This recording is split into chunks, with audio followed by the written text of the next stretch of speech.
This is Rogue Company. We're on the Nintendo Switch. This is a free-to-play game that features crossplay and cross-progression across different platforms. And yeah, it does have a bit of a paid period before it is fully releasing, a sort of early access period, as they call them these days. They are kind of treating this one like a bit of a beta scenario, but I've been told, at least with the Xbox version, which I was given a review code for that, to treat this as a full review period. So I also went and got a code on the Switch to check it out because I wanted to see the difference between the platforms. I always love to see sort of like the high-end console experience and then the Switch end console experience. And yeah, it's actually pretty good on this platform. I am genuinely impressed. So we saw like bits of load-in and stuff there. But once you get playing and you're moving around on the levels, it actually holds up quite well. Visually, I think it's quite appealing. I mean, it is toned down a bit in regards to the characters and stuff like that, and some of the little sharper edges, and you see a little pop in on some of the levels. But for the most part, I think they really actually nailed keeping that visual aesthetic, the full scope of the experience, obviously, because it's got crossplay. And, you know, you don't really feel like you're missing out any like content wise or anything like that, or gameplay wise. I don't feel like I'm at a disadvantage at all. It seems to be running, you know, very smoothly in regards to the, you know, the fluidity of the game. I haven't noticed any performance problems or anything like that. It seems to be running smooth. Again, looks pretty good in terms of the visuals, even on a 4K display. I mean, it does get a little jaggedy at times, a little edges, but for the most part, for what this is and what I've seen it quality-wise look like on other platforms, pretty top-notch, I gotta be honest. I'm, again, genuinely impressed by this. It's still a pretty fun game, and I guess I should dive into what this is. So this is a multiplayer-focused experience. You're playing on either team that's been set up, squads, typically 4v4. We've got two modes currently present.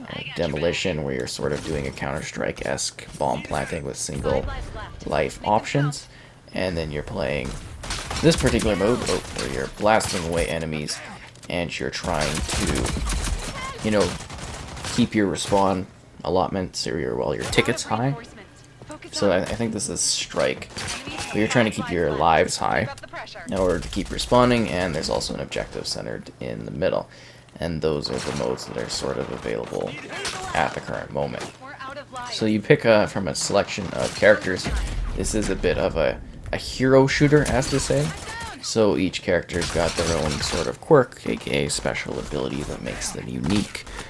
Gives them, you know, some sort of edge over the others. All the characters do have different selections of gear too, because aside from just straight up, you know, abilities, you do also have different gear for the different characters, including weapons and stuff like that. Some of the characters share certain weapons, certain tools, and you know, there's a decent variety within the roster. I also love the visual look of the different characters. They're all very distinct looking. Fairly unique in my opinion, just a good varied selection, and it's all about finding, you know, kind of a character that you like that fits your play style.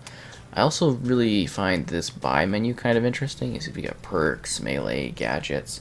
So in between rounds, you kind of get to use the cash flow that you've been working towards in order to get some better gear, get some better tools going on, and that can make a bit of a difference and kind of change up the matches. And I do like that everything seems to be basically round based, so that you are getting that distinct, you know, kind of feeling each round, because a team or an enemy team might come back with, you know, a slightly adjusted skill set with the money allotment they've been given, and actually be able to do, you know, quite well in comparison to their opponents and surprise them.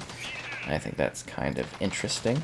So obviously we've seen that this is a third-person shooter. Jeez. There are some interesting kind of cover-based mechanics and movements too. Seeing a lot of the rolling, kind of good for cover, but you can actually crouch. You can go behind positions like this, and you can do sort of like a pop-up really naturally. I think that works fairly well most of the time. Kind of hold down grenade options. You can also switch shoulders, which is kind of neat. I think they got some good motion and movement in this one. And speaking of motion and movement, they do also have the gyro controls too on the Switch, if that's your sort of thing. I guess we could show that quickly in the settings between deaths. See that in the controls all the way at the bottom. Why is that not loading? Because we died. Sorry, it's... There we go. See the gyro options that are present, so you could put that on and off. I like to show those off because I know that it is something that a lot of people on the platform are actually really into, so I now mention it. It's not for me, but you know, it's a good thing to kind of mention because people love having that specific feature for this platform, so it does support that. So going back to the general gameplay, I do actually find it kind of fun. I mean, it's fairly straightforward in regards to being, you know, that hero shooter style that's been popular.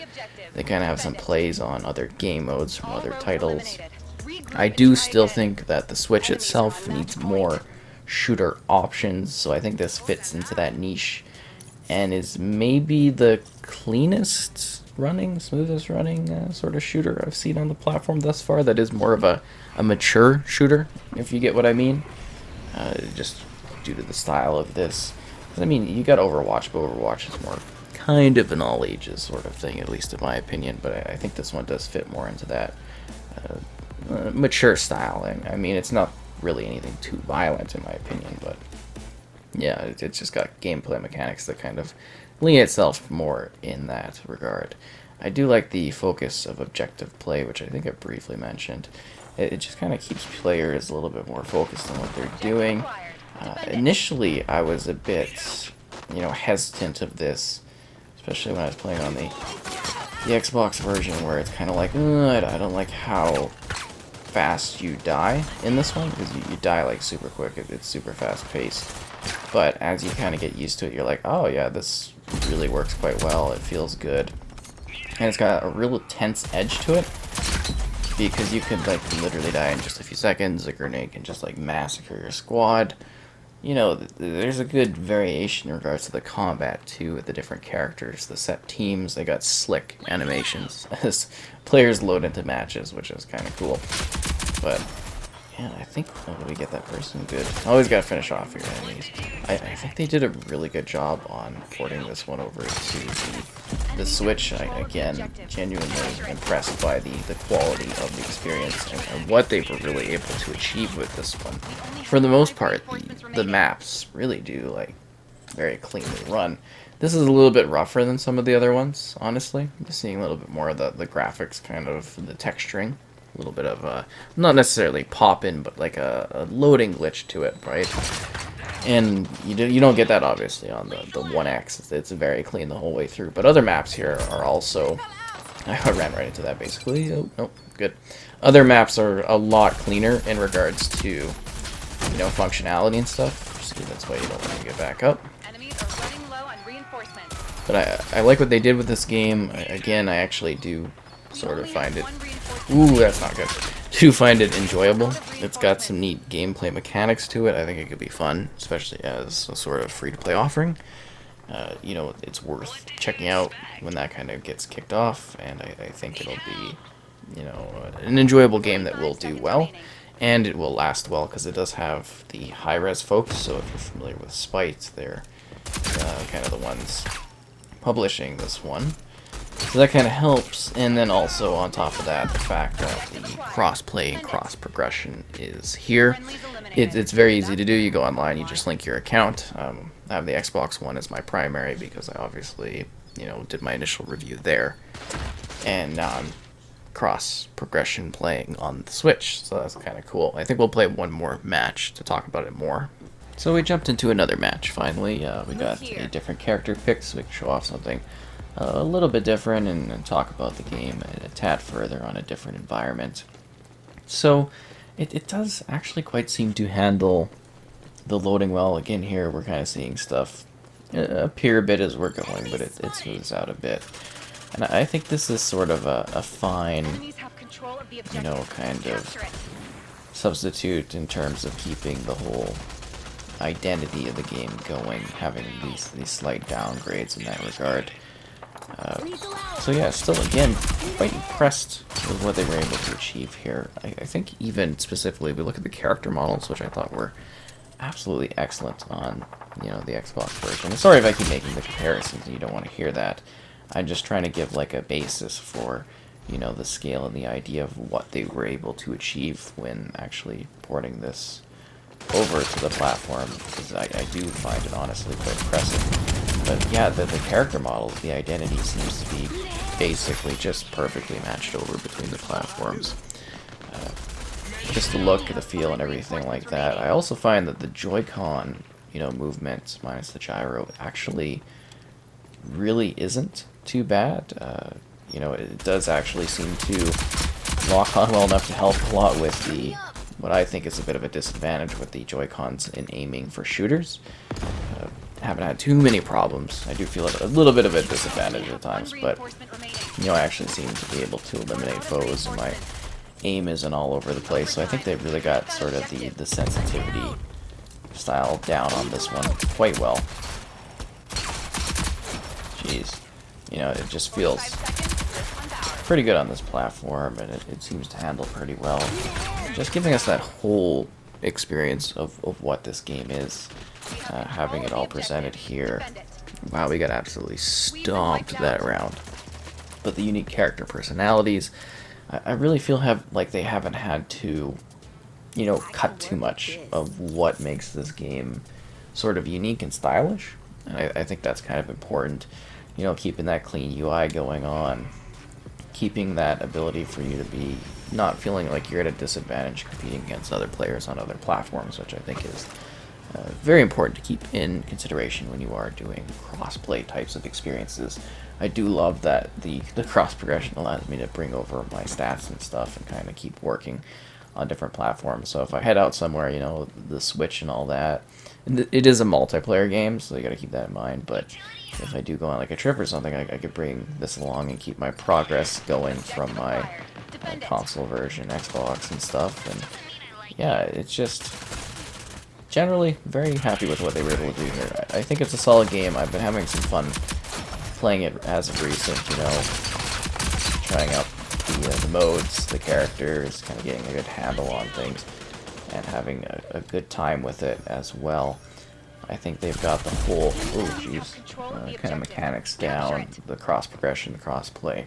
It's honestly one of the better implementations of it too that I've seen.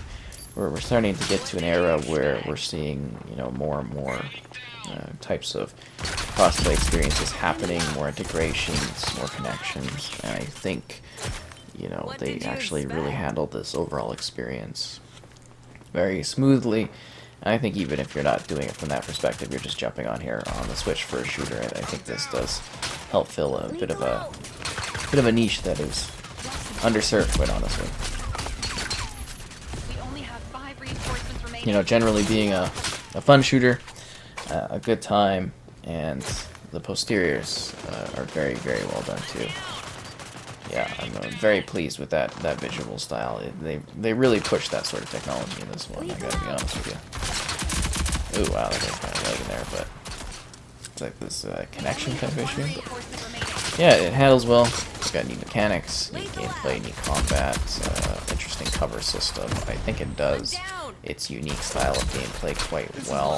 I think it's got some unique styles to it that will be something a lot of people are interested in, and I think generally just an enjoyable time. So that is obviously the experience on the Nintendo Switch, the Rogue Company. Oh, and check out the tutorial for sure. It's a lot of fun to play. It's got like a hilarious little thing to it, little quirk. And I think that also adds a little bit to the charm of the game, the lack of seriousness there, as you get this past society style mixed with, you know, a futuristic. And I say past society, I say that in the environment, how they've got that looked a little rough, that ledge there.